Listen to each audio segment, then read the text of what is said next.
Ja, du hättest jetzt da heute echt nicht mitfahren müssen, gell? Weil das hätte ich allein geschafft. Aber ich helfe dir doch gern. Und da holen wir jetzt die Klimaanlage für den Bandraum. Ja, ist jetzt nicht direkt eine Klimaanlage. Ja, aber sie kühlt. Wie die Sau. Und sie ist mobil. Ja, sie ist mobil und es gibt eine Ruhe, ich sehe nichts.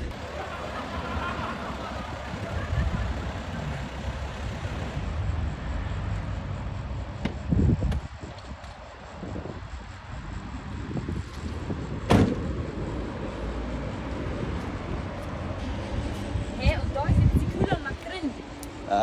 Das ist sozusagen die Kühlanlage. Aber ein bisschen groß für den Bandraum, oder? Ja, die stellen wir ja draußen hin.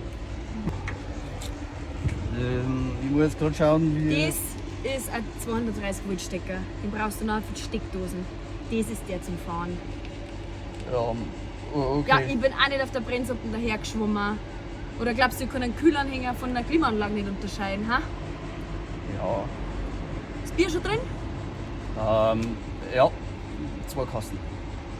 Okay, 12. Darfst du den überhaupt fahren? Warum? Gesamtmasse? Ja, was weiß ich, keine Ahnung. Okay, ich fahr.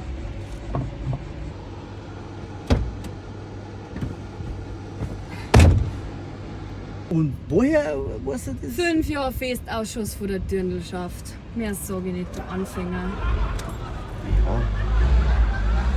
Unterstützt durch die private Landbrauerei Schönram.